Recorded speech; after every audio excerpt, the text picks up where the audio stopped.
और यूक्रेन के राष्ट्रपति ज़ेलेंस्की का बयान सामने आया है। यूक्रेन के राष्ट्रपति फिर एक बार इस बात को दोहराते हुए कि इस जंग में यूक्रेन को अकेला छोड़ दिया गया। खोजी टीवी के मुअज़्ज़िज़ दोस्तों, मैं हूं माजिद मलिक और आप तमाम देखने और सुनने वालों को अस्सलाम वालेकुम। नाज़रीन ग्रामी, जंग का बगल बज चुका। वो जो चाहते थे कि रूस एक बहुत बड़ी जंग में 34 साल बाद फिर दाखिल हो, इनकी मंसूबाबंदी कामयाब हो चुकी है। जंगे अजीम दोम के बाद हमेशा जंगें वियतनाम, अफगानिस्तान और इराक जैसे तरक्की पजीर और कमजोर मुल्कों की सरजमीन पर लड़ी जाती रही हैं। लेकिन इस दफा दोनों जानिब आलमी ताकतें खूनखार भेड़ियों की तरह गुराती हुई मैदान में उतरी हैं।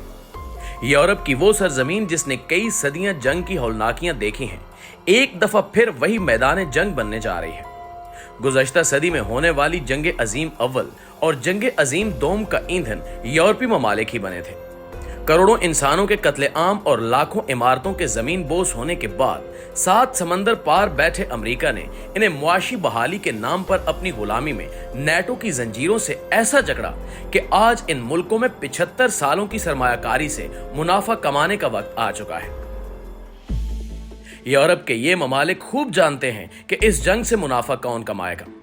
वो असलहा साज फैक्ट्रियां और किराए के फौजी फ्राहम करने वाली कंपनियां जिनका कारोबार 15 अगस्त 2021 से सर चला आ रहा है, क्योंकि अमेरिका जिल्लत आमेज शिकस्त के बाद जब अफगानिस्तान से निकला तो वो 5 असलहा साज कंपनियां जिन्होंने एक अंदाजे के मुताबिक $1,500 अरब कमाए थे, नए महाजे जंग के ख्वाब देखने लगी। दहशतगर्दी के खिलाफ जंग में अमेरिका ने $5,000 अरब खर्च किए थे, जिनमें से $3,000 अरब उन असलहा साज फैक्ट्रियों और किराए के फौजी फ्राहम करने वाली कंपनियों को मिले। ये इंसानों के खून से अपने कारोबार की सल्तनत को वुसअत देने वाली कंपनियां दरअसल एक मशहूर मुआशी तरक्की के नजरिए की बुनियाद पर काम करती हैं, जिसे मिलिट्री केंसानिज्म कहते हैं, यानी मशहूर मईशतदान कीन्स की जदीद मुआशी थ्योरी का जंगों की मईशत पर कैसे इतलाक किया जाए। तो दोस्तों, थ्योरी यह है कि जब कोई कारखाना, मिल या फैक्ट्री कमाती है तो इसके असरात अवाम तक भी पहुंचते हैं। इस अमल को ट्रिकल डाउन कहते हैं, यानी जब किसी सरमायादार का बहुत बड़ा बर्तन दौलत से भर जाता है तो फिर सरमाया उस बर्तन के किनारों से बहने लगता है, जिससे आम आदमी ही फैज़याब होता है।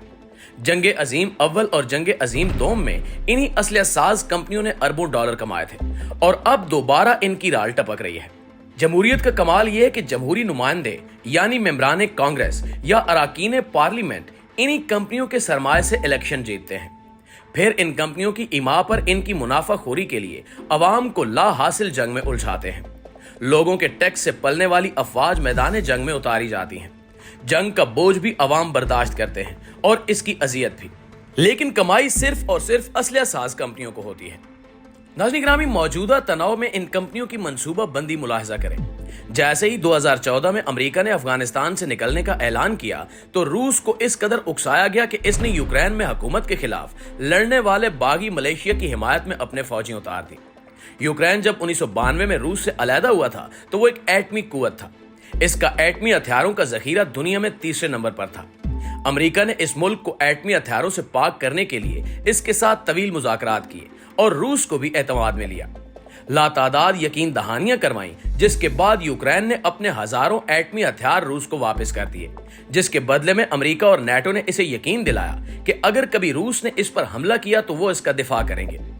यूं रूस के सर पर भी एक तलवार लटका दी कि यूक्रेन कभी भी नेटो का हिस्सा बन जाएगा या नेटो इस मुआहदे के तहत इसकी मदद करेगा। लेकिन जंग को एक आतिशफिशां में तब्दील करने के लिए बहुत बड़ी मंसूबाबंदी की जरूरत होती है। इसलिए जब रूस ने बागियों की मदद के लिए अपनी अफवाज वहां उतारी तो दुनिया बिल्कुल खामोश रही।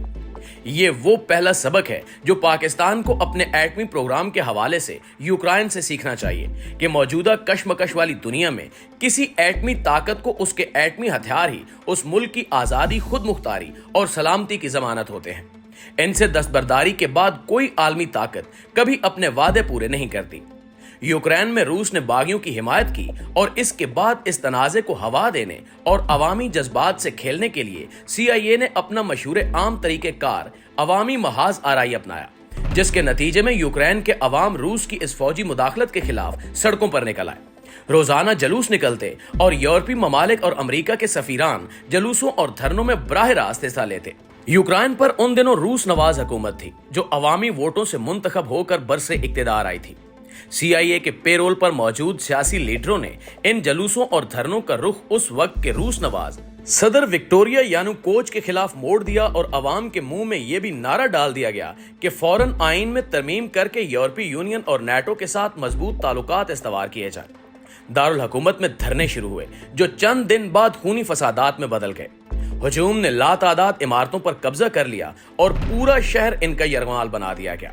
यूक्रेन का सदर तो 2010 में एक शफाफ और मुनसिफाना इंतखाबात के नतीजे में बस से इक्तदार आया था, मगर आलमी प्रेस इसे डिक्टेटर और बददियानत बता रहा था और इसके मुकाबले में अपोजिशन के हंगामों को एक जमहूरी जदोजहद करार दे रहा था।